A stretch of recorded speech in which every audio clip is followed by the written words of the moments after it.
सवाल ये दोस्तों, कौन है ज्ञानेश कुमार? रात 11:30 बजे फरमान जारी होता है कि देश को मिल रहा है नया मुख्य चुनाव आयुक्त, जिनका नाम है ज्ञानेश कुमार। अरे बीजेपी सरकार, मुख्य चुनाव आयुक्त की नियुक्ति को लेकर कम से कम निष्पक्षता का, न्यूट्रलिटी का ढोंग तो कर लेते। क्या छुपाना चाहती है भारतीय जनता पार्टी सरकार? और सबसे बड़ी बात, जिस व्यक्ति को मुख्य चुनाव आयुक्त बनाया गया है यानी ज्ञानेश कुमार, क्या आप जानते हैं कि ये देश के गृह मंत्री अमित शाह के बेहद करीबी हैं? वो कह रहे हैं कि 19 फरवरी को सुप्रीम कोर्ट का फैसला आने वाला था इस मुद्दे पर, आप तब तक रुक सकते थे, मगर आखिर क्या वजह है, उससे पहले ही मुख्य चुनाव आयुक्त की नियुक्ति हो जाती है। ये ज्ञानेश कुमार कौन है, ये मैं आपको सबसे पहले बतलाना चाहता हूं दोस्तों। ज्ञानेश कुमार, जो कि अमित शाह के बेहद करीबी माने जाते हैं दोस्तों, और इनकी क्या खासियत है, यह मैं आपको बतला रहा हूं आपके स्क्रीन पर।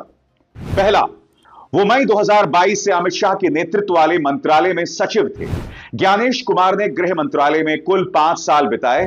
पहले मई 2016 से सितंबर 2018 तक संयुक्त सचिव के रूप में, और फिर सितंबर 2018 से अप्रैल 2021 तक अतिरिक्त सचिव के तौर पर। अतिरिक्त सचिव रहते हुए वे जम्मू कश्मीर डेस्क संभाल रहे थे जब अगस्त 2019 में अनुच्छेद 370 हटाया गया था।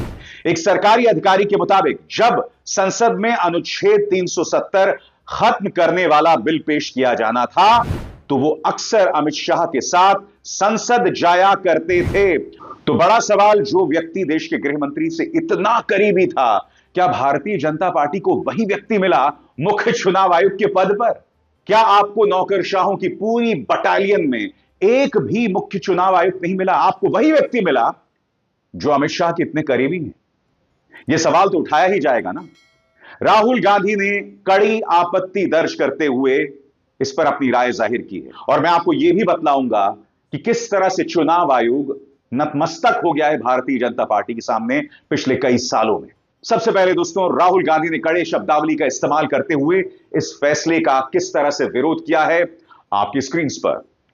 राहुल कहते हैं, अगले चुनाव आयुक्त के चयन के लिए बनी समिति की बैठक में मैंने प्रधानमंत्री और गृह मंत्री को असहमति नोट सौंपा। उसमें मैंने लिखा कि एक स्वतंत्र चुनाव आयोग जो कार्यपालिका के हस्तक्षेप से मुक्त हो, उसकी सबसे बुनियादी शर्त यही है कि चुनाव आयुक्त और मुख्य चुनाव आयुक्त के चयन की प्रक्रिया निष्पक्ष हो। लेकिन मोदी सरकार ने सुप्रीम कोर्ट के आदेश की अवहेलना करते हुए इस समिति से भारत के मुख्य न्यायाधीश को हटा दिया। ये विपक्ष के नेता यानी एलओपी के रूप में यह मेरी जिम्मेदारी है कि मैं बाबा साहब अंबेडकर और हमारे देश के संस्थापक नेताओं के आदर्शों की रक्षा करूं और सरकार की जवाबदेही तय करूं।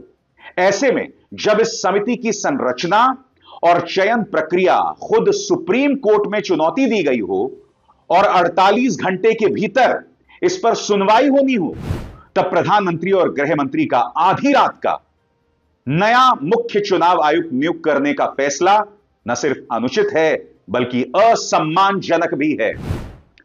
बार बार भारतीय जनता पार्टी ऐसा क्यों करती है? बार बार बीजेपी इस तरह से संविधान का अपमान, लोकतंत्र की धज्जियां क्यों उड़ाती है?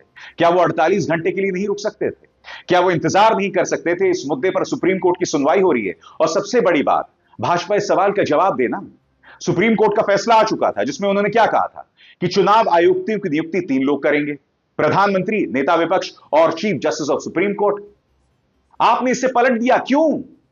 क्योंकि आप पूरी तरह से उस नियुक्ति पर कब्जा भाजपा का चाहते हैं। सोचकर भी सिहरन पैदा होती है। और इस साल के अंत में बिहार चुनाव है, उसके बाद पश्चिम बंगाल है, फिर उत्तर प्रदेश के चुनाव है, पंजाब के चुनाव है। क्या खेला होने वाला है, सोचकर भी सिहरन पैदा होती है दोस्तों।